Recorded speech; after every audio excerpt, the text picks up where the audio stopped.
Apo, dadako po tayo dito sa nakahanay. Isa po siyang Iglesia ni Cristo ni Ginoong Manalo. At hindi po ata siya magtatanong, kapatid ni Eli, kundi ang lapit niya po, base po dito sa nakasulat, ay naghahamon ng diskusyon.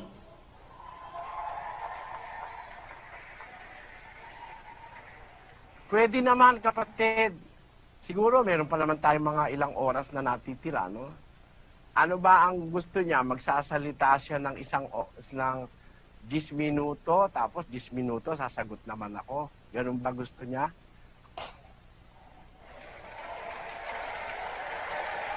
Actually po, kapatid na Eli, dito po, meron po siyang inilatag na paksa na titindigan daw niya. Hindi ko lang po alam kung ito ay miyembro o ministro o napag-utusan ng isang ministro. Ito po yung kanyang paksa, kapatid ni Eli.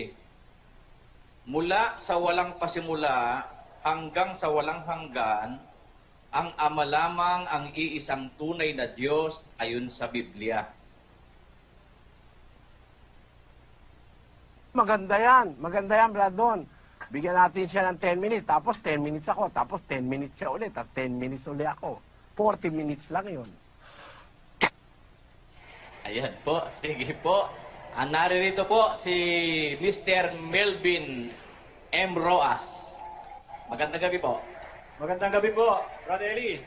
Magandang gabi po, Brad Janiel. At magandang gabi po, Vice Acting Mayor Artemio Simundaka. At magandang gabi po sa inyong lahat, mga kababayan. At sa lahat po ng naaabot ng programang ito. Meron lang po akong lilinawin. Ano po, konti lang. Okay lang po. Okay na po? Narinig na? Okay. Ako po kasi, Brad Eli, ay mayroong kaibigan na miyembro nyo. Ngayon, bago pa po siya naging miyembro sa inyong samahan, ay magkaibigan na kami. Ngayon, lagi kami nagkakatalastasan hanggang sa dumating na nga yung punto na sabi ko, mas maganda, idaan natin sa diskusyon. Ang sabi niya, ay may bilin daw po kayo sa mga kaanib nyo na hanggat kayo'y buhay, ang gusto nyo ay kayo ang sasagot sa tanong ng lahat ng mga tao. Tama po ba ako?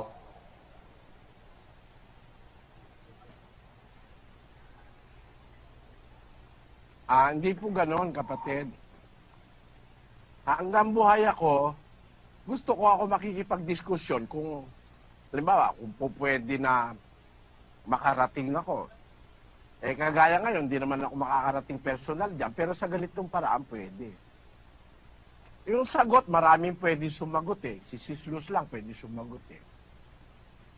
Pero sa diskusyon, gusto ko kung personal akong makakasali, kagaya halimbawa sa Bisaya, wala halimbawa sa lugar ni kapatid na Noli.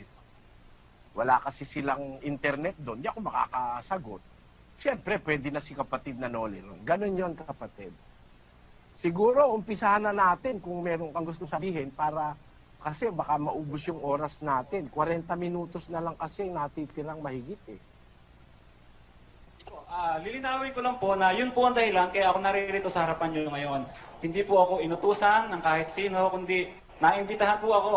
At eto na nga po, kung maaari, diretso na tayo sa paksa. Dahil naiparating ko na po sa inyong panel dito sa naririto sa amin, yung aking preposisyon na isinumite. Ano po?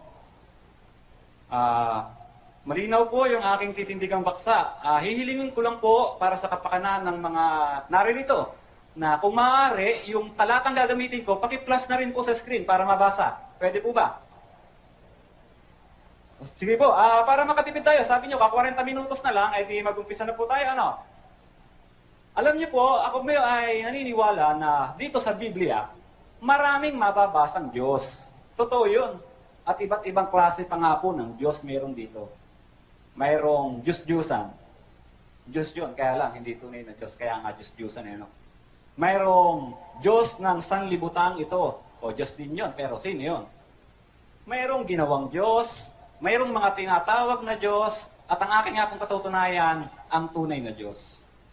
Maliban po kasi sa Biblia, wala nang ibang tinawag na tunay na Diyos, kundi ang Ama. Yan po ang aking titindigan. Ngayon, dahil po sa binanggit ko na marami ngang klase ng Diyos na mababasa, ay siguro ang pinakamagandang unahin natin sagutin, mga kababayan, paano natin malalaman kung yung isang Diyos ay tunay o hindi? Pwede pong pakilagay sa screen yung Jeremias 10, ang talatay 10 hanggang 11.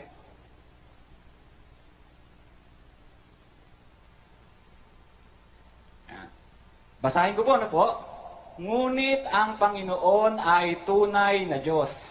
Kaya mga kababayan, diyan po merong binabanggit na Panginoon na pinakikilala na tunay na Diyos. Sabi nyo kanina, sa bandang unahan ng pagtuturo nyo, Brother Eli, yung Panginoon, isa yan sa pangalan ng Diyos. At ang Panginoon po na tinutukoy dyan, tsak na hindi si Kristo dahil, unang-una, lumang tipan yan. Pangalawa, sa ibang salin, ang pagkakabanggit po di Yahweh o Ama. Sa makatwid, ang ipinakikilala dyan, tunay na Diyos, ang Ama. Basahin po natin ano. Tuloy na po natin sa 11. Ngunit ang Panginoon ay tunay na Diyos. Siya ang buhay na Diyos at walang hanggang hari. Sa kanyang puot ay nayayanig ang lupa at hindi matatagalan ng mga bansa ang kanyang galit. Pwede kong pakilipat sa 11? Ganito ang inyong sabihin sa kanila. Ang mga Diyos, yan ha, ang mga Diyos na hindi gumawa ng langit at ng lupa, ang mga ito ay mga lilipol sa lupa at sa silong ng langit. Ang itinatanong ko mga kababayan, paano natin malalaman kung ang isang Diyos ay tunay o hindi? Ang sabi sa Biblia, ang mga Diyos na hindi gumawa ng langit at lupa ay malilipol. Kung malilipol, tunay na Diyos ba yun?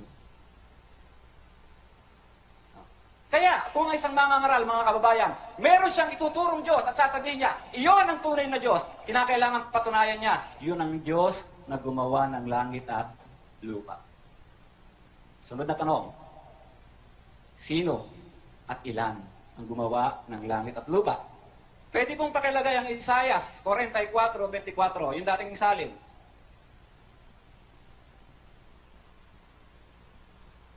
Ganito ang sabi ng Panginoon, na iyong manunubos, at niyang nag-anyo sa iyo mula sa bahay bata.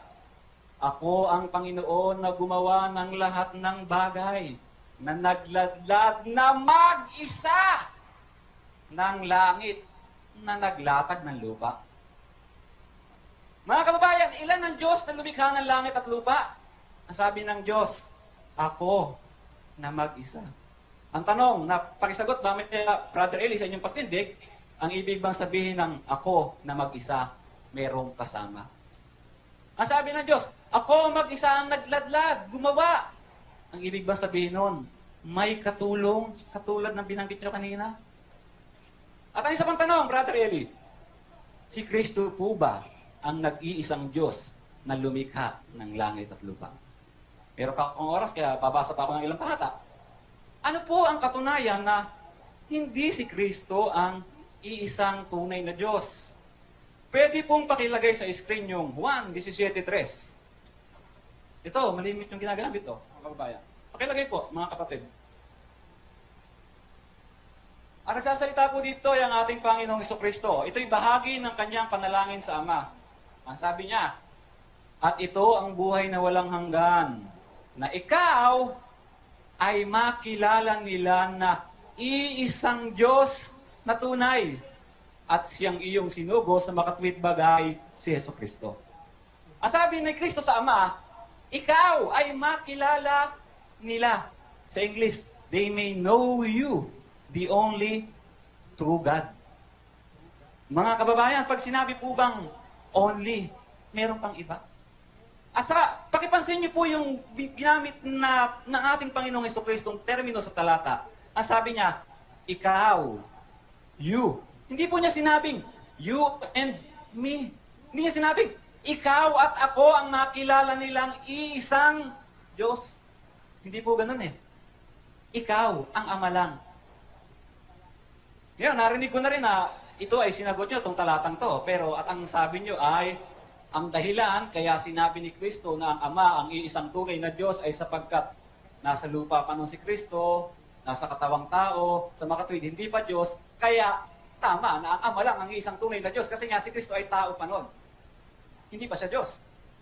Eh ano po ba ang katunayan na mali? Mga kababayan, mali po yung ganong pagtuturo. Huling talatang babasahin ko bago ko ibigay sa inyo ang hapag, Brother Eli. Last 4 minutes. Pakilagay po yung Isaiah 43 gis. Isaiah 43 gis, sa dating salin. Kayo ang aking mga saksi, sabi ng Panginoon, at aking lingkod na aking pinili, upang inyong maalaman at magsisampalataya kayo sa akin at inyong matalastas na ako nga. Walang Diyos na inanyuan na una sa akin o magkakaroon man pagkatapos ko. Ang sabi ng Diyos, walang Diyos na una sa Kanya ni magkakaroon man. Sa magandang balita, magandang pagkakasalin dyan. Sabi ay, walang Diyos na una sa akin ni mayroon pa mang iba na darating. Ibig sabihin, madaragdagan o hindi mararagdagan ang tunay na Diyos? Sabi, wala nang darating. Ang sabi ng Diyos, hindi na magkakaroon ng iba pa. Kaya, siguro po ay napatunayan ko mula sa mga talata ng Biblia, Brother Eli, na tanging ang Ama lamang ang iisang tunay na Diyos. Sige po, kahit may oras pa ako, di kayo na po muna ulit. Salamat sa kapatid sa iyong courage, ano? Unang-una mga kababayan, ito ginawa ko pinahintulot ko, bagaman ito exposition, hindi discussion, para magkaroon ng liwanag sa tao at pati na doon sa ating kapatid, ano. Ang unang-una niyang sinabing talata, ang tunay na Diyos daw, wala nang iba kundi yung Ama. Ang ginamit niyang talata, Jeremias 10:10. Basahin nga natin, kapatid na Daniel. Ngunit ang Panginoon ay tunay na Diyos. Siya ang buhay na Diyos at walang hanggang hari. Sa kanyang puot ay nayayanig ang lupa at hindi matatagalan ng mga bansa ang kanyang galit. Ganito ang inyong sasabihin sa kanila, ang mga Diyos na hindi gumawa ng langit at ng lupa. Ang mga ito ang mga lilipol sa lupa at sa silong ng langit. Ayan. Paano raw malalaman yung tunay na Diyos? Sabi niya, yung tunay na Diyos daw gumawa ng langit at lupa. No? At yun daw hindi tunay na Diyos, malilipol daw, sabi niya. Ang tanong natin, si Kristo ba malilipol? Basahin nga natin ang Ebreo. Kasi yung hindi tunay na Diyos, sabi niya malilipol. Yun ang pakahulugan niya eh. Basahin natin ang Ebreo, Kapitulo 3 at 13, versikulo 8. Si Jesucristo ay siya ring kahapon at ngayon, oo, at magpakailanman. Hindi naman pala malilipol si Kristo eh. Siya pala ngayon, kahapon, ngayon, at magpakailanman. So, hindi siya kasama dun sa hindi tunay na Diyos. Kasi ang sabi mo, kapatid, yung hindi tunay na Diyos, malilipol sa lupa at sa ilalim ng araw, malilipol. Katunayan, si Kristo wala na sa lupa, nasa langit na eh. Kaya hindi siya malilipol dahil siya ang kahapon, ngayon, at magpakailanman. Ngayon, ginamit mo rin yung sitas na sino ba at ilan ang gumawa sa langit na siyang tunay na Diyos. Basahin natin ang Isaiah 44:24. Ganito ang sabi ng Panginoon ng iyong manunubos at niyang nag-anyo sa iyo mula sa bahay bata. Ako ang Panginoon na gumagawa ng lahat na bagay, na naglaladlad na mag-isa ng langit, na naglalatag ng lupa. Wala namang masama ron sa nakalagay sa talata. Di naman sinasabi nun si Kristo'y tao eh. Ang sabi ron ng Panginoon, sabi ng Panginoon, ako yung manunubos, naganyo sa'yo mula sa bahay bata. Ako ang Panginoon na gumagawa ng lahat ng bagay, na nagladlad na mag-isa ng langit. Talaga naman mag-isa siya nagladlad ng langit eh. Bakit? Tanungin nga natin si Kristo, Panginoon Kristo, tinulungan mo ba ang Diyos nung magladlad ng langit? O, basahin natin ang 8 ng Kawikaan, 22. Inari ako ng Panginoon sa pasimula ng kanyang lakad, bago pinasimulan ang kanyang mga gawa ng una. Ako'y nalagay mula noong araw, mula nang walang pasimula, bago nalikha ang lupa. Ako'y nailabas nang wala pang mga kalaliman, nang wala pang mga bukal na sagana ng tubig. Bago ang mga bundok ay nalagay, bago ang mga burol ay ako'y nailabas. Samantalang hindi pa niya nililikha ang lupa, ni ang mga parangman, ni ang pasimula man ng alabok ng sanglibutan. Nang kanyang itatag ang langit, nandoon ako. Hindi naman pala niya inaangkin na tinulungan niya eh. Sabi niya, nang itatag niya langit, nandun ako. O, sabihin mo naman wala siya ron.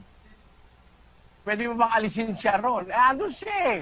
Nang itatag niya ang langit, mag-isa yung nagtatatag na Diyos na makapangyarihan sa lahat. Pero nandun siya. Eh di hindi siya tao. Yun ang sabi nung karunungan eh. Ang nagsasalita kasi dyan, yung karunungan ng Diyos. Eh sino ba yung karunungan ng Diyos? Na nung itatag niya ang langit, nandoon siya. Basahin natin yung 1.24 ng unang Korinto. Ngunit sa kanila na mga tinawag, maging mga Hudyo at mga Griego, si Kristo ang kapangyarihan ng Diyos at ang karunungan ng Diyos. Si Kristo pala yung karunungan ng Diyos. Yung karunungan ng Diyos na kasama ng Diyos nung iginagawa niya ang lahat ng bagay. Mag-isa siyang nagtatatag ng langit, pero nandun yung karunungan. Ano? Basahin natin ang sabi ni San Pablo. 2:6 kapatid na Daniel ng unang Korinto hanggang 8. Gayunman ay nangagsasalita kami ng karunungan sa mga may gulang, bagaman hindi ng karunungan ng sanglibutang ito o ng mga may kapangyarihan sa sanglibutang ito, na ang mga ito'y nangauuwi sa wala. Kundi sinasalita namin ang karunungan ng Diyos sa hiwaga, yaong karunungan na itinalaga ng Diyos bago nilalang ang mga sanlibutan sa ikaluluwalhati natin, na hindi napagkilala ng sino mang pinuno sa sanglibutang ito, sapagkat kung nakilala sana nila, ay di ipinako sa krus ang Panginoon ng kaluwalhatian. Nakita mo? Yung sinasabi ng mga apostol ng karunungan, si Kristo yun eh. Yun ikang karunungan niya, itinalaga ng Diyos bago pa nilalang ang sanlibutan. Hindi, wala pang alikabok na pagkukunan sa tao, nandun na yung karunungan, tinalaga na ng Diyos bago pa nilalang ang sanlibutan. Na yung karunungan yan, di napagkilala ng pinuno ng sanlibutan. Kasi kung nakilala nila, sana di ipinako sa cross yung Panginoon ng kaluwalhatian. Di yung pala yung pinako sa cross, si Kristo yon. Kaya ang sabi niya sa 1.24, si Kristo ang kapangyarihan ng Diyos at ang karunungan ng Diyos. Hindi napagkilala ng pinuno ng sanlibutan, kaya nila ipinako. Si Kristo yon. Ngayon, ang Kristo ang nandoon kasama ng Diyos. Naglalatag ang Diyos ng langit na mag-isa, pero ando ng anak. Wala naman ako sinabing tinulungan ng anak eh. Makapangyarihan nga ang Diyos eh. Ngayon, nung mga tiyempo na hindi pa siya ipinanganganak ng Diyos, ano ba ang kalagayan ng anak? Basahin natin sa 1.18 ng Juan. Walang taong nakakita kailanman sa Diyos. Ang bugtong na anak na nasa sinapupunan ng Ama, siya ang nagpakilala sa Kanya. Ayun, nasa sinapupunan na pala siya. Noong umpisa pala, nasa sinapupunan siya ng Ama. Kung ang Ama'y tunay na Diyos, iba naman hindi tao ba naman yun, nasa sinapupunan ng Ama. Ang Kristo nanggaling mismo sa sinapupunan ng Ama. Hindi galing sa lupa, kapatid. Maghulos dili ka. Yung katawan niyan tao, yun ang nanggaling sa lupa. Pero siya, yung anak na bugtong, hindi galing sa lupa yon. 10:5 ng Hebreo. Kaya't pagpasok niya sa sanglibutan ay sinasabi, hain at handog ay hindi mo ibig. Ngunit isang katawan ang sa akin ay inihanda mo. Nakita mo, kapatid? pumasok siya sa sanlibutan, hindi siya galing dito sa sanlibutan. Pero ba naman yung papasok dito na nag-umpisa. Hindi siya rito nag-umpisa. Pagpasok niya sa sanlibutan, ipinaganda siya ng isang katawan. Yun na nga yung nagutom, nauhaw, tinuli. Yun nga yung tinutuya ng mga ministro mo Meron ba ikang Diyos na tinutuli? Meron ba ikang Diyos na nauuhaw? Kung di ka ba naman gago, pastor ka ni Manalo. Kung di ba naman malaking kagaguhan yun. Naghanda nga ang Diyos ng katawan dito sa lupa. Pagpasok niya sa sanlibutan, galing siya sa sinapupunan ng Ama, may nakahanda ng katawan para sa kanya. Dito sa lupa nag-umpisa yung katawan. Katawan tao yun Pero siya, hindi dito nag-umpisa. Pumasok siya sa sanlibutan. Katunayang galing siya sa Ama, 13 ng buwan. Si Jesus, sa pagkatalastas na ibinigay na ng Ama ang lahat ng mga bagay sa kanyang kamay, at siya'y nanggaling sa Diyos, at sa Diyos din paroroon. Ayon, ang galing siya sa Diyos din paroroon. Kung yung Ama na pinanggalingan tunay na Diyos, tao ba naman yung nanggaling? Napakalaking katangahan naman nun. Nanggaling sa sinapupunan ng Ama, parang ganito yun mga kapatid. Si Eva kinuha sa tadyang ni Adan. Kaya kung si Adan tao, si Eva tao rin. Galing sa tadyang ni Adan Yung anak galing sa sinapupunan ng Ama. Ang tawag sa Biblia sa kanya, karunungan ng Diyos. Galing siya sa kalagayan ng Diyos. Yun ba ngayon sasabihin mong tao? O ngayon, meron siya binasa sa 43 Gs ng Isaias. Basahin natin. Kayo'y aking mga saksi, sabi ng Panginoon, at aking lingkod na aking pinili, upang inyong maalaman at magsisampalataya kayo sa akin, at inyong matalastas na ako nga, walang Diyos na inanyuan na una sa akin, o magkakaroon man pagkatapos ko. Siya Diyos. Mula noong una, hanggang matapos, hanggang pagkatawalaan siya Diyos. Kasama niya yung anak doon sa sinapupunan niya ipupwera mo ba yun? Napakatanga mo kapatid pag ipinwera mo yun. Kasama siya nung Ama sa sinapupunan niya Kaya kung siya man ay Diyos, walang nakauna sa kanya, walang magkakaroon pagkatapos niya, kasama niya na yung anak sa kanya Nasa sinapupunan niya yun Marunong ka pa ba kay Juan? Marunong ka pa ba sa mga apostol? Hindi na nga magkakaroon ng iba dahil kasama na siya nung umpisa pa. Hindi na magkakaroon ng iba. Tapos sabi mo, si Kristo sabi niya, nakatingala siya. Ikaw ay makilala nila isang Diyos na tunay.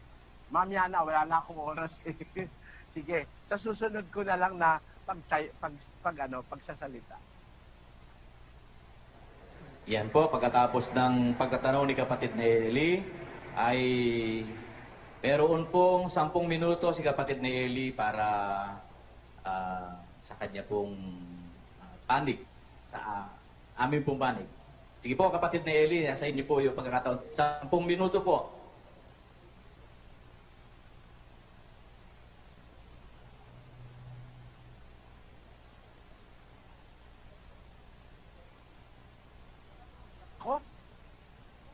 Tanong ba? Tanong, Bradon?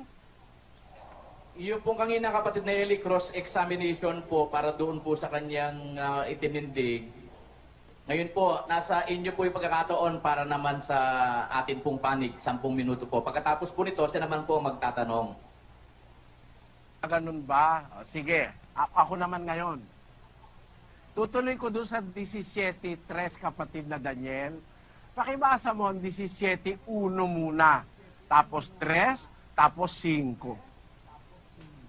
Ang mga bagay na ito ay sinalita ni Jesus at sa pagtingala ng kanyang mga mata sa langit ay sinabi niya, Ama, dumating na ang oras. Luwalhatiin mo ang iyong anak upang ikaw ay luwalhatiin ng anak. At ito ang buhay na walang hanggan, na ikaw ay makilala nila na iisang Diyos na tunay at siyang iyong sinugo sa makatwid bagay si Hesukristo. At ngayon, Ama, luwalhatiin mo ako sa iyo rin ng kaluwalhati ang aking tinamo sa iyo bago ang sanglibutan ay naging gayon. Kung mapapansin nyo mga kapatid, gayon din sa iyo kapatid, ang sabi ng ating Panginoong Jesus sa 17:1, Nakatingala siya, sabi niya, Ama, dumating na oras, luwalhatiin mo ang iyong anak upang ikaw ay luwalhatiin ng anak. Anong kaluwalhatian yung hinihingi niya sa ama? Sa 5, sabi niya, Ama, luwalhatiin mo ako sa iyo rin ng kaluwalhati ang aking tinamu sa iyo bago ang sanlibutan ay naging gayon. Nauna pa pala sa sanlibutan yung kanyang kaluwalhatian eh. Paano magiging tao ang isang nagtamo ng kaluwalhatian bago ginawa ang sanlibutan? Ha? Napakalupit nyo kay Kristo, yung mga ministro mo, lulupit kay Kristo. Bakit? Abe, komo ayaw nyo Diyos si Kristo, may ginawa nyo, tao na lang basta. Bakit? Hindi nga pwedeng maging tao eh. Bakit ganon? Wala pa sa libutan eh. Saan magaling ang tao? Di ba nilalang sa alabok ng lupa? Ang tao naging kaluluwang buhay. So ang tao nag-umpisa sa alabok ng lupa. Wala pa nga ang sanlibutan, nagtamo na ng kaluwalhatian ito. Paano mo naman sasabihin, tao lang ito? Napakalupit nyo naman kay Kristo. Kahit ba naman anghelo, kaya isa dun sa 24 na matatanda o isa dun sa 4 na nilalang na buhay. Wala na ba kayong mai-assign na iba kay Kristo kundi tao? Yan ang maling perception ng puno mong si Manalo. Na komo hindi raw tunay na Diyos si Kristo, tao nga. Paano naging tao nagtamo ng kaluwalhatian bago pa nilalangan sa libutan? Yun ang pinapanalangin niya sa 17 Luwalhatiin mo ako sa iyo, Ama, ng kaluwalhatiang aking tinamu sa iyo bago ang sanlibutan naging gayon. Kaya hindi tao ito. Tiyak na tiyak hindi tao ito. Ngayon, ano naman na ibig niya sabihin nung sabihin niya, ikaw ay makilala nila. Basahin nga natin 17:3, kapatid na Daniel. At ito ang buhay na walang hanggan, na ikaw ay makilala nila, na iisang Diyos na tunay, at siyang iyong sinugo sa makatuwid bagay si Hesukristo. Ang sabi nung kapatid, mali raw yung paliwanag ko dahil si Kristo raw noon nasa lupa. Kaya sa langit siya nakatingala, mali raw yung paliwanag ko na makilala ka nila isang Diyos na tunay. Alam mo kapatid, ikaw lang naman ang ang nagpakahulugan nun, wala namang nabasa ka sa Biblia, no? Ang nababasa sa Biblia, nung panahon na yon, basahin natin ang 2 ng Filipos, versikulo 5. Mangagkaroon kayo sa inyo ng pag-iisip na ito'y na kay Kristo Jesus din naman, na siya, bagamat nasaan yung Diyos, ay hindi niya inaring isang bagay na nararapat panangnan ang pagkapantay niya sa Diyos, kundi bagkus hinubad niya ito at nag-anyong alipin na nakitulad sa mga tao. Yan ang tunay na dahilan kung bakit sinabi niya, makilala ka nila, nakatingala siya sa langit, na iisang Diyos na tunay. Bakit? Noong panahon na yon, hinubad niya yung kanyang pagkapantay sa Diyos. Nag-anyo siyang alipin, nakitulad siya sa tao. Alam nga namang ipakilala niya yung sarili niya, pati ako Diyos. Kasi, nasa panahon siyang hinubad niya yung kanyang pagkapantay sa Diyos. Nag-anyo siyang alipin. Bagaman siya ay nakatutuboy nasaan yung Diyos, hindi niya inaring bagay na nararapat panangnan ang pagkapantay niya sa Diyos. Bagkus hinubad niya ito, na ganyong alipin, nakitulad sa tao. Hindi pala tao, nakitulad lang sa tao Nakitulad sa tao. Meron mo naman ang tao, makikitulad pa sa tao. Napaka-insensato naman yon. Kaya ang sabi niyan sa Biblia, nakitulad siya sa tao nung panahon na yon na sinasabi niya makilala ka nila iisang Diyos na tunay. Pero alam mo kung tutuloy mo yung talata, at siyang iyong sinugo sa makatwid bagay si Kristo. So ang tunay na pananampalataya, dapat makilala mo yung iisang Diyos na tunay at makilala mo rin yung sinugo ng iisang Diyos na tunay. Ano ba ang pagkakilalang dapat mong makilala tungkol sa isinugo niya na yung kanyang anak? Galing siya sa sinapupunan ng Ama. Hindi siya tao, kapatid. Galing siya sa Alam mo, no? Para mapaniwala mo akong tao, ang Kristo. Aalisin mo lahat yung talata na yan sa Biblia na aalisin mo na galing siya sinapupunan ng Ama. Aalisin mo sa Biblia yung lawalhatiin mo ako sa'yo ng kaluwalhati ang tinamu ko sa'yo bago ang sanlibutan naging gayon. Hindi pa pala nagiging sanlibutan ng sanlibutan, nagtamo na siya ng kaluwalhatian sa Ama. Aalisin mo rin yan. Aalisin mo rin yung sinasabi niya na ni Apostol Pablo na yung karunungang sinasalita namin sa inyo, hindi nakilala ng mga pinuno kasi kung nakilala nila, sana di nila ipinako ang Panginoon ng kaluwalhatian. Aalisin mo lahat yan para patunayan mo tao siya. Pero pag nandyan yung mga talata na yan, imposibleng maging tao si Kristo. Ang posible, nagkatawang tao. Ipinaghanda ng isang katawan nang siya'y pumasok dito sa lupa. Pagpasok niya sa sanlibutan, napakaliwanag naman tunay na tunay. Hindi siya nag-umpisa sa sanlibutan, pumasok siya. Ebreo 15, pakiulit mo kapatid na Daniel. Kaya't pagpasok niya sa sanlibutan ay sinasabi, hain at handog ay hindi mo ibig, ngunit isang katawan ang sa akin ay inihanda mo. Ayun, yung ngayong nalagay sa katawan. Yung nalagay sa katawan, ano yon? Tao ba yon? Yung nasa katawan? Basahin natin ang magandang balita Biblia. Sa 2:9 ng Kolosas o sa Bibliang yung karaniwang ginagamit. Sapagkat ay nananahan ang buong kapuspusan ng pagkadiyos sa kahayagan ayon sa laman. Basahin natin sa English. For in Him dwelleth all the fullness of the Godhead bodily. Ayon, nananahan doon sa kanyang katawan ang kapuspusan ng pagka-Diyos. Hindi naman pagkatao nananahan doon sa katawan eh. Yung katawan ng tao. Pero sa loob ng katawan, nananahan sa kanya ang buong kapuspusan ng pagka-Diyos.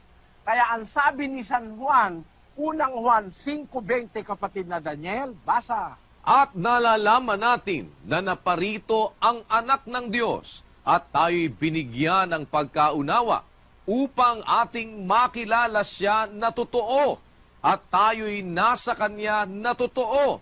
Sa makatwid ay sa kanyang anak na si Hesukristo. Ito ang tunay na Diyos at ang buhay na walang hanggan. Uno. Mga anak ko, mag-ingat kayo sa mga Diyos-Diyusan. Kaya nung pumarito siya, maraming Diyos-Diyusang nadatnan si Kristo. Sabi ni Juan, kung nalalaman natin na parito ang anak ng Diyos, binigyan tayo ng pagkaunawa upang makilala natin siya na totoo, tayo sa kanya na totoo. Sa makatwid sa kanyang anak na si Jesucristo, ito ang tunay na Diyos. Dito sa lupa, walang ibang tunay na Diyos kundi yung naparito. Sapagkat ang narito, mga Diyos-Diyusan. Papasabihin mo hindi tunay na Diyos yan. Galing ba naman sa sinapupunan ng tunay na Diyos eh? Sasabihin mo naman tunay na tao. Malaking katarantaduhan naman yon, kapatid. Galing sa sinapupunan ng Ama, from the bosom of the Father. Galing siya from the bosom of the Father. Ipinanganak siya ng Diyos bago pa ginawa ang sanlibutan. Yung galing sa kanyang sinapupunan na ipinanganak niya, ang sabi ng Biblia, tunay na Diyos yun nung makarating dito sa lupa. Hindi tao yon, kapatid. Kung may tao, yung katawan, yun ang tao. Pero yung nasa loob nun, nananahan sa kanyang buong kapuspusan ng pagka-Diyos. Yun ang oras ko, tapos na. Yan. Yan po. Sige po kapatid, meron kayong 10 minuto para cross-examine yung pong ipinaliwanag ni kapatid Nelly. Hello. Meron. Maraming salamat po, Brad Eli, sa inyong pagsagot. Unahin ko lang po yung sinabi nyo kanina na si Kristo ay hindi malilipol. Ay wala naman po akong sinabing siya'y malilipol. Ang sinabi ko, ang malilipol, yung Diyos na hindi gumawa ng langit at lupa. At aminado kayo na si Kristo hindi gumawa ng langit at lupa. So makatwid, in the first place, hindi siya Diyos. Ngayon, nagtaon-tanaw, ang sabi nyo, nadudoon siya at kasama siya. Pero aminado kayo na hindi siya katulong. Ano? Maliwanag yan mga kapatid. Sinabi niya kanina yon, hindi na niya pwede bawiin yon. si Kristo ay kasama raw ng Diyos. Granting without conceding na kasama nga ng Diyos si Kristo, ang tanong dyan ay, nung kasama ng Diyos si Kristo at nasa pinapupunan, so ang ibig sabihin ay yung nasa pinapupunan ng Diyos ay Diyos din ang kanyang likas na kalagayan. Tama po ba ako? So, lilitaw mga kababayan, ang Diyos, mayroong kasamang Diyos.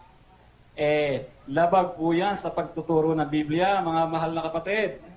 Sabi po sa Deuteronomio 32:12. Ano po ang tanong nyo, kapatid? Oras po ninyo para magtanong, hindi po para magpaliwanag.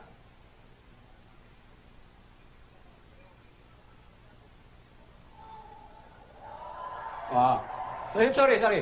Hindi ko na, akala, ang malinaw na ibinigay, sandali lang po, pwedeng pause on time kasi meron lang tayong nire-resolve, no? Ang malinaw po yung ibinigay kong yung preposition. Unang tindig, sasabihin ko yung aking stand. Kalawang tindig, tapos susunod si Brother Eli, sasabihin niya yung kanyang stand. Pangalawang tindig, sasabihin ko yung sagot sa inilahad ni Brother Eli.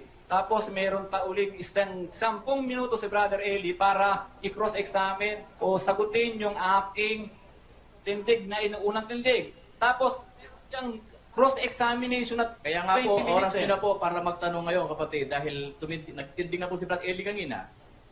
Oras nyo po ngayon para magtanong doon sa kanyang ipinaliwanag. So, cross-examination na natin. Ito yung 20 minutes kong cross.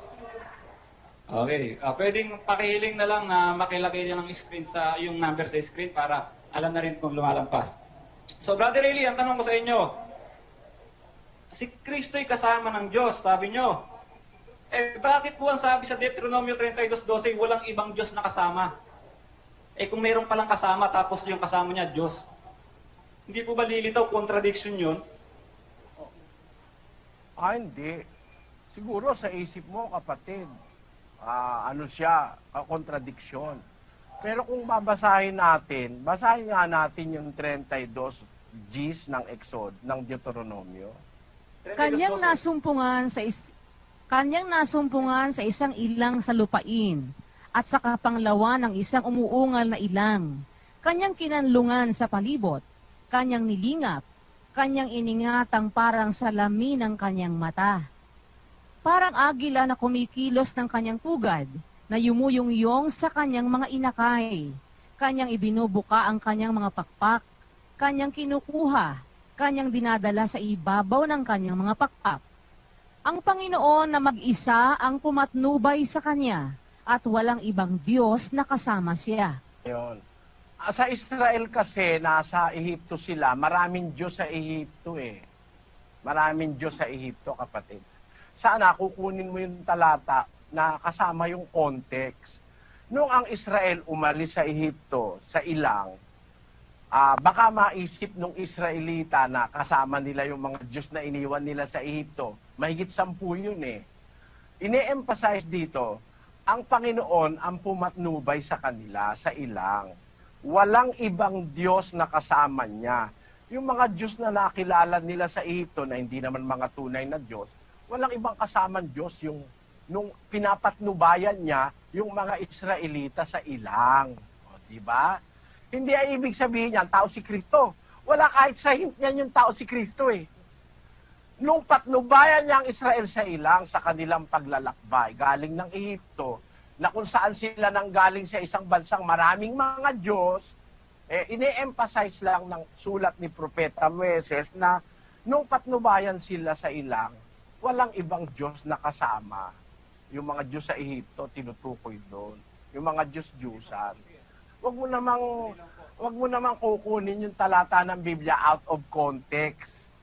Magkakamali ka talaga pagka out of context mo kinuha yung talata sa Biblia. Yun ang sagot ko doon sa tanong mo. Okay, paglilinaw lang, akala ko kasi pangalawang tindig ko to, yung pala cross na. So, diretso na lang ako doon sa cross.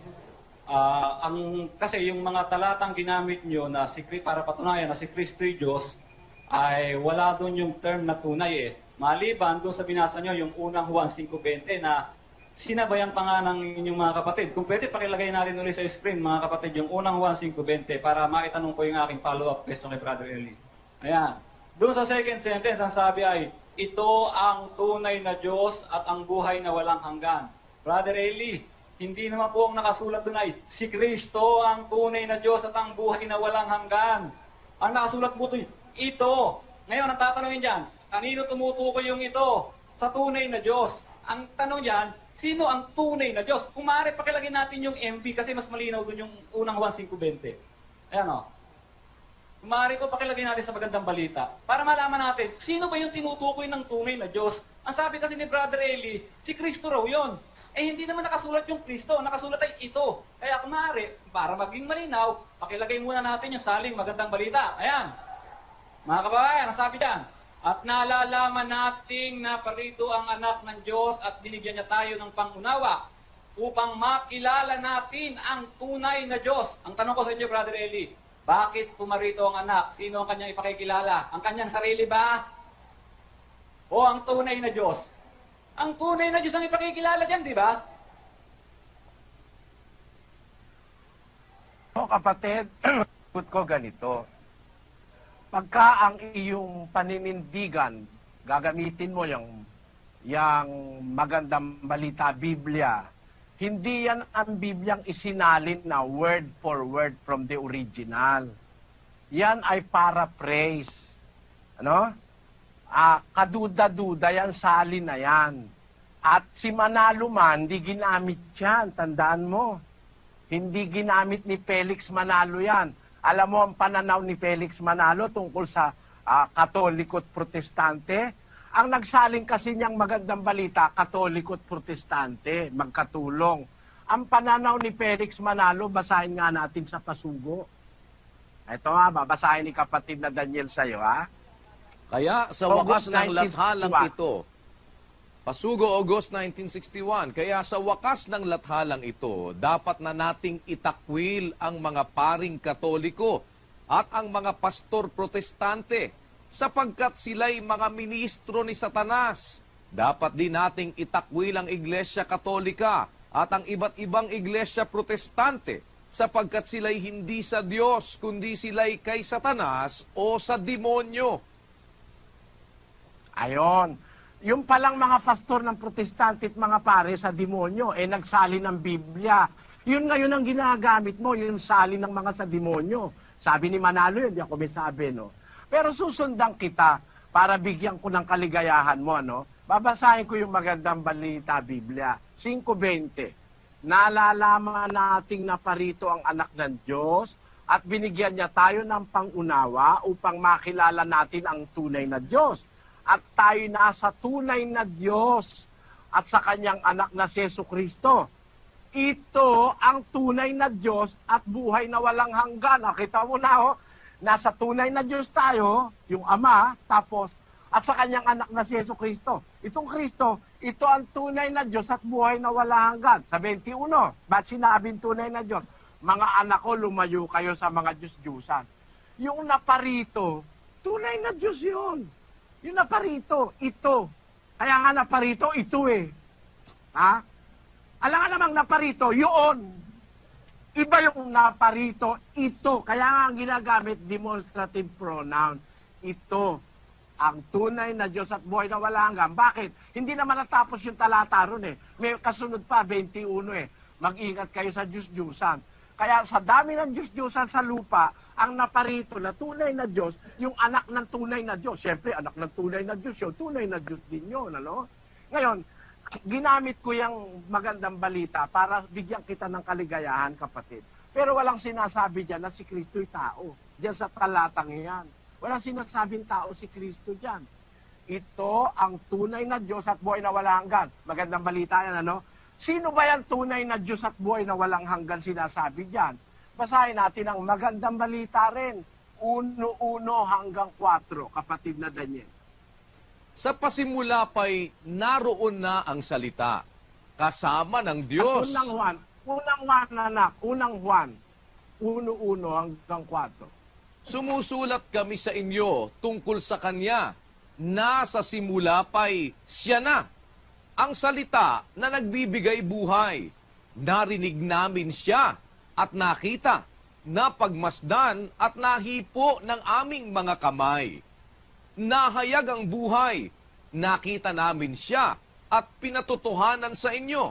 At ipinangangaral namin sa inyo ang buhay na walang hanggan na kasama ng Ama at nahayag Kita sa mo? amin. Kita mo, ang buhay na walang hanggan pala, si Kristo, yung kasama ng Ama. Sabi ng magandang balita Biblia. Kaya, ang buhay na walang hanggan, tinuturo ni Juan, diyan sa unang sulat ni Juan, yung nakita niya, nakipo ng kamay nila. Sabi niya sa uno-uno, liwanag siya ang salita na nagbibigay buhay. Narinig namin siya, nakita, namasdan, nahipo ng aming kamay. Tapos sa 2, nahayag ang buhay, nakita namin siya. Si Kristo yun eh. At pinatotohanan sa inyo. Ipinangangaral namin sa inyo ang buhay na walang hanggan na kasama ng Ama at nahayag sa amin. Sino yung buhay na walang hanggan? Si Kristo. Kaya siya rin yung tinutukoy ni Juan sa 5:20, siya ang tunay na Diyos at buhay na walang hanggan. Mag-ingat kayo sa Diyos-Diyusan. Yan kapatid. Buksan mo lang ang isip mo. Huwag kang kumontra sa katotohanan. Ikaw na gumamit yan talata, no? Ikaw na gumamit yung magandang balita. Susundan kita, pero makikita mo na ang buhay na walang hanggan tinutukoy na tunay na Diyos na naririto sa lupang, naparito, yung anak. Ayon. Of course, yung Ama tunay na Diyos, yung anak hindi naman tunay na tao. Ganun yun. Ayun po, tapos na po ang inyong 10 oras ng pagtatanong kapatid. At nasa ikalawang pagtindig na po kayo. Huling tindig po ninyo. Meron po kayong 10 minuto, kapatid. Last 10 minutes ko na to, kaya dito ko na lang ipopokus sa unang Juan 5:20, mga kapatid. Balik tayo dun sa dating salin kasi kino-question niya yung MB, ano? Bagamat hindi naman ang topic natin dito ay kung sa demonyo ba o hindi yung mga nagsalin nun. Ang aking pong topic na titindigan ay sa Biblia, walang ibang tinawag na tunay na Diyos kundi ang Ama. Dito po sa unang Juan 5:20, kagaya na ng sinabi ko na kanina, wala naman pong salin ng unang Juan 5:20 na may mababasa tayong Jesus Christ is the true God and eternal life. O ito si Yesu Kristo ang tunay na Diyos. Siya po ang nagtuturo, si Brother Eli, na yung daw tunay na Diyos tumutukoy sa anak. Mga kapatid, gaya nga po ng sinabi ko kanina, ang dahilan po para kaya naparito ang anak ay upang ating makilala siya. Yung siya na tinutukoy dito, ang Ama yun ang tunay na Diyos. Yan ang dahilan kaya nagparito ang anak para ipakilala ang tunay na Diyos. Ngayon, sino ang ipinakilala ng anak na tunay na Diyos nung siya naririto na? Wala po tayong mababasa, mga kababayan, na sinabi ni Kristong, ako ang tunay na Diyos. Wala po. Wala po tayong mababasa kahit anong talata na sinabi ni Kristo, ako ang tunay na Diyos. Kung ang dahilan kaya siya naparito ay para ipakilala ang tunay na Diyos, at kung ang tunay na Diyos pala'y siya, bakit hindi niya isinama yung kanyang sarili doon sa pinakilala niya, siya pala'y tunay na Diyos din?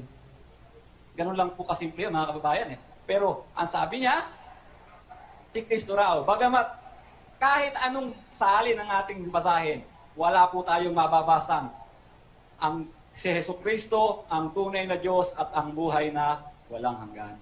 Ang totoo po niya mga kababayan, yung terminong tunay na Diyos, 3 beses lang po yan binanggit sa buong bagong tipan. Yung sinabi ko kanina, yung Juan 17:3, na doon ay ipinakilala ni Kristo ang Ama na iisa ang tunay na Diyos. Iisa, hindi dalawa. Iisa. Doon sa unang Thessalonica 1:9. Doon ay mababasa rin natin na ang tunay na Diyos mayroong anak. Tapos bigla-bigla ituturo ni Brother Eli dito sa unang Juan 5:20. Biglang naging yung anak na ang tunay na Diyos. Tanggapin natin pansamantalang tunay na Diyos nga yung anak. Tunay na Diyos din yung Ama. Di lilitaw, may dalawa ng tunay na Diyos. Salungat na po yun sa Bible Kasi ang sabi ay, ito ang, at hindi ko sinabing, ito ang mga tunay na Diyos. Kung tunay na Diyos pala sila pareho, dapat singular yung ginamit. Dapat plural. Di po ba? Pero gaya nga po ng masasabi ko, kahit ako may oras pa, ay bibigyan ko na rin kay Brother Eli, ay, sa Biblia po, bagamat marami siyang sinitas kanina na talata para patunayan si Kristo'y Diyos, eh wala naman po doon yung tunay. Ang sabi ko nga, maraming klase ng Diyos, kaya definido yung ating pinag-uusapan, tunay na Diyos. Bigyan niyo po ako ng talata na mababasang si Jesucristo, ang tunay na Diyos. Sapagkat binigyan ko kayo ng talata ang Ama ang iisang tunay na Diyos. Fair lang po sa palagay ko yun. Maraming salamat po. Tapos na siya? Opo. Kayo ng party ko, Brandon. Brandon, ano ngayon ang party ko? I-cross-examine po siya, kapatid ni Eli, doon sa kanyang mga ipinaliwanag. Meron pa po siyang 6 na minuto pero hindi na po niya naubos, kapatid ni Eli, at wala na po siyang gustong ipaliwanag pa. Sabi mo, kapatid,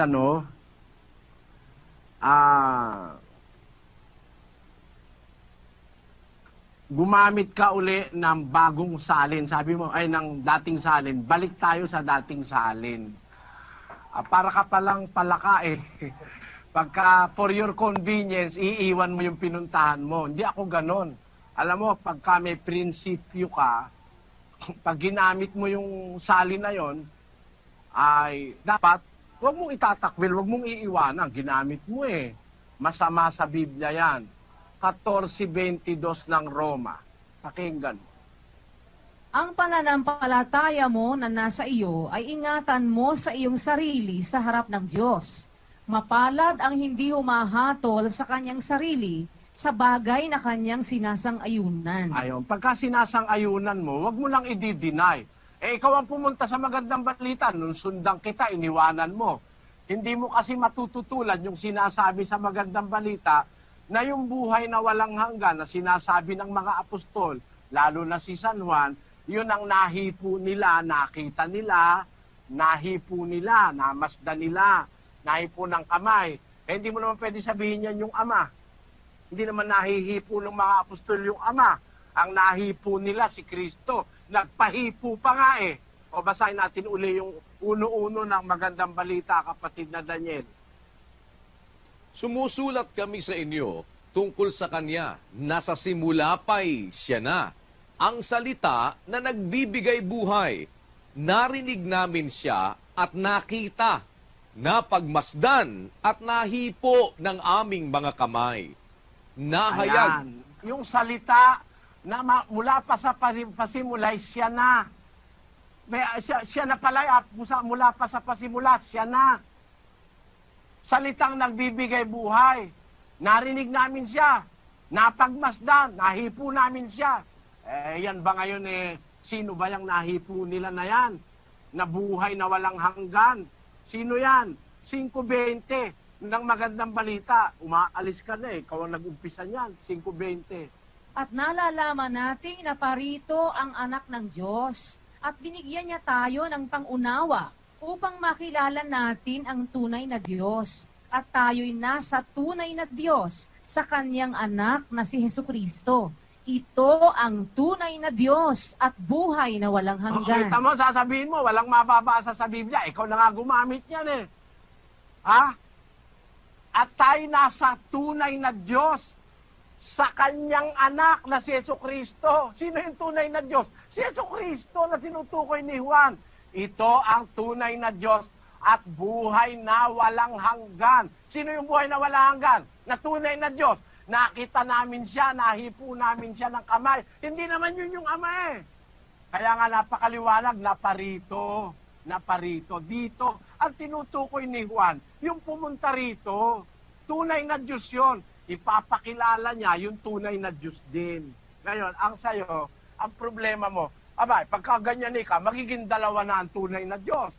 Kasi sabi mo tunay na Diyos Ama, tunay na Diyos si Kristo. May problema ba yon? Basahin nga natin ang magandang balita pa rin. 10:30, basa sa Juan, kapatid na Daniel. Ako at ang Ama ay iisa. Di naman pala naging dalawa Ako at ang Ama ay iisa. Ano na ang problema mo, kapatid? Ako ay tunay na Diyos. Ang Ama ay tunay na Diyos. Pareho kaming tunay na Diyos iisa lang. Bakit? Nag-umpisa naman kami parehong magkasama Nasa sinapupunan ng Ama ang anak. Tunay yung Diyos na kinaroroonan niya. May ano siya? Tao. Napaka-mali naman pangangatwiran. Wala na sa logic, wala pa sa sensibleness, wala pa sa Biblia.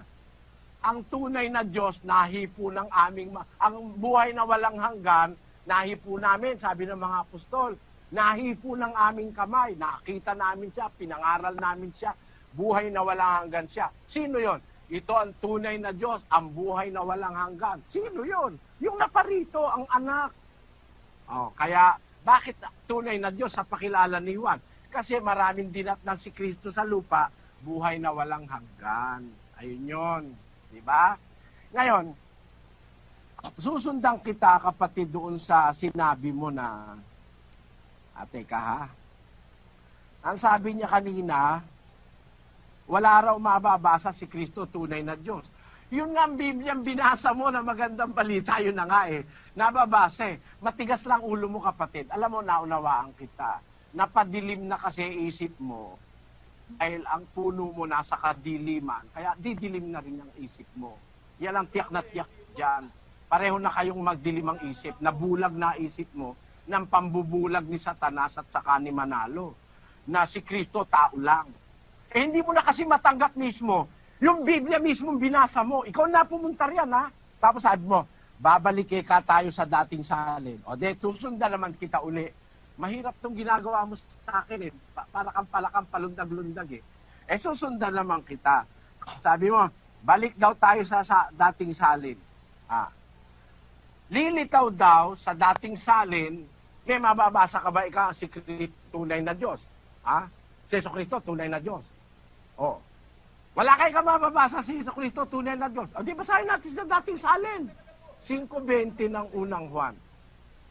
At nalalaman natin na naparito ang anak ng Diyos at tayo'y binigyan ng pagkaunawa upang ating makilala siya na totoo at tayo'y nasa kanya na totoo. Sa makatwid ay sa kanyang anak na si Jesucristo. Sino ba yung totoo? Sino ba yung sa makatwid Si Kristo yung totoo? Upang makilala natin siya na totoo. Tayo nasa kanya na totoo. Sa makatwid. Kailan ba ginagamit yung salitang sa makatwid? Therefore, sa makatwid, at totoo, yung kanyang anak na si Jesucristo, ito ang tunay na Diyos at ang buhay na walang hanggan, mga anak ko. Mag-ingat kayo sa mga Diyos-Diyusan. Yun ang nakasulat sa talata Bakit sinabing tunay na Diyos? Kasi yun na parito, tunay na Diyos, in comparison sa mga dinatnan sa lupa na mga Diyos-Diyusan. Kunin mo lang yung unawa, kapatid. Yung naparito, tunay na Diyos. Bakit tunay na Diyos? Tinan mo papakita ko sa'yo. Nagkatawan tao yun Yung nagkatawan tao ba? Tao? Basahin nga natin ang unang Timoteo 3:16. Pakinggan mo Sa lahat ng salin mo basahin. At walang pagtatalo. Dakila ang hiwaga ng pagkadiyos. Yaong nahayag sa laman. Pinapaging banal sa espiritu. Nakita ng mga anghel. Ipinangaral sa mga bansa.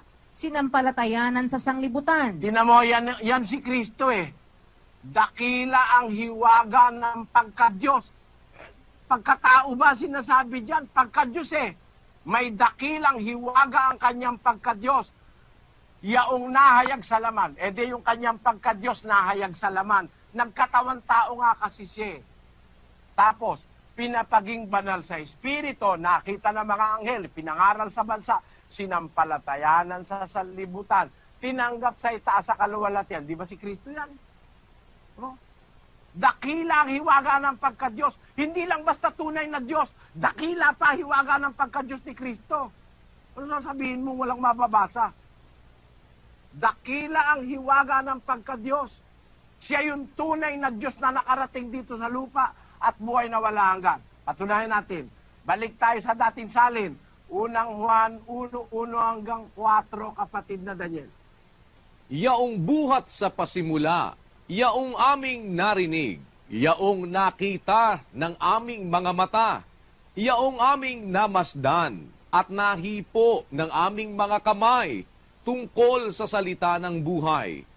At ang buhay ay nahayag at aming nakita at pinatotohanan at sa inyo'y aming ibinabalita ang buhay na walang hanggan na kasama ng Ama at sa atin ay nahayag. Yaong Tamo, ang buhay na walang hanggan, nakasama ng Ama. So yung buhay na walang hanggang nahipo ng mga apostol, nakita nila, narinig nila, yung buhay na walang hanggan na yung kasama ng Ama. Tama? Sino yon? 5:20. At nalalaman natin na naparito ang anak ng Diyos at tayo'y binigyan ng pagkaunawa upang ating makilala siya na totoo at tayo'y nasa kanya na totoo. Sa makatwid ay sa kanyang anak na si Hesukristo. Ito ang tunay na Diyos at ang buhay na walang hanggan. Ngayon, ang tunay na Diyos at buhay na walang hanggan, si Kristo. Kasama ng Ama, iba yung Ama. Iba yung Ama, tunay na Diyos yun eh. Pero yung kasama niya, hindi naman Diyos-Diyusan. Yung kasama niya, buhay na walang hanggan at tunay na Diyos. Tunay na Diyos na paano? Nung dumating sa lupa, ay pinakilalang tunay na Diyos dahil maraming Diyos-Diyusan. Ang liwa-liwanag, kapatid eh. Itong salita ng buhay na ito, itong buhay na walang hanggan, nahipo ng aming kamay. Binabalita namin sa inyo, yung buhay na walang hanggan na kasama ng Ama. Eh, sino yung buhay na walang hanggan kasama ng Ama? Yung tunay na Diyos at buhay na walang hanggan, yung anak. Sasabihin mo, walang mababasang tunay na Diyos yung anak. Ayaw mo lang basahin. Ayaw mo lang tanggapin. May nababasa. Tanungin mo lahat ng tao nakikinig ngayon, naririnig nila. Meron silang narinig. May nabasa. Ikaw lang naman ang bukod tangi. Kasi nauunawaan nga kita. Diyan ka na siguro lumaki. Yan na pinakain sa'yo tuwing Huwebes at saka Linggo. Yan na lagi mong narinig. Hindi madali para maunawaan mo. Naunawaan kita, kapatid, at hindi kita sinisisi. Pero ang masasabi ko sa'yo, kung ididilat mo yung pangunawa ng puso mo, wala namang ibang Diyos na kasama ang Ama na sinasabi na naglatag ng langit na mag-isa. Wala namang sinasabi tayo na may katulungan Diyos naglatag ng langit eh. Ang sinasabi natin, may kasama ang Diyos nung inilalatag niya ang langit. Sabi nung karunungan, nang itatag niya langit, nandun ako. Nung maglagay siya ng balantok ng kalaliman, nandun ako. Nandun siya eh. Lahat ng ginawa ng Diyos, nasaksihan niya eh. Basahin natin ang Apokalipsis 3, versikulo 14. At sa anghel ng iglesia sa Laodicea ay isulat mo, ang mga bagay na ito ay sinasabi ng siya nawa, ng saksing tapat at totoo, ng pasimula ng paglalang ng Diyos. Kita mo? Ang saksing tapat at totoo. Bakit saksi? Lahat ng ginawa ng Ama, nasaksihan niya eh. Siya ang pasimula ng paglalang ng Diyos. Paano mo naman igigiit sa akin tao yan? Saksing tapat at totoo, pasimula ng paglalang ng Diyos. Siya yung siyanawa, siya yung amin, siya si Kristo, siya yung siyanawa. Hindi makakatutol dyan ang pastor mo na ang siyanawa si Kristo. At kung si Kristo yung siyanawa, siya yung saksing tapat at totoo. At siya rin ang nakasaksi ng pasimula ng paglalang ng Diyos. Nandun siya bago nag-umpisa ang paglalang. 8:22 ng Kawikaan. Basahin natin. Inari ako ng Panginoon sa pasimula ng kanyang lakad, bago pinasimulan ang kanyang mga gawa ng una. Ako'y nalagay mula noong araw, mula nang walang pasimula, bago nalikha ang lupa. Ako'y nailabas nang wala pang mga kalaliman, nang wala pang mga bukal na sagana ng tubig. Bago ang mga bundok ay nalagay, bago ang mga burol ay ako'y nailabas. samantalang hindi pa niya nililikha ang lupa, ni ang mga parang man, ni ang pasimula man ng alabok ng sanglibutan. Nang kanyang itatag ang langit, nandoon ako, nang siya'y maglagay ng balantok sa balat ng kalaliman. Nang kanyang pagtibayin ang langit sa itaas, nang maging matibay ang mga bukal ng kalaliman, nang bigyan niya ang dagat ng kanyang hangganan, upang huwag salangsangin ng tubig ang kanyang utos, nang kanyang iayos ang mga patibayan ng lupa. Nasa siping nga niya ako. Yan. Meron pala kasiping ang ama eh. Nasa siping niya ako. Huwag mo namang alisin sa Biblia yan, kapatid. May kasiping ang ama. Tiyak na tiyak ko, hindi tao yun. Bakit?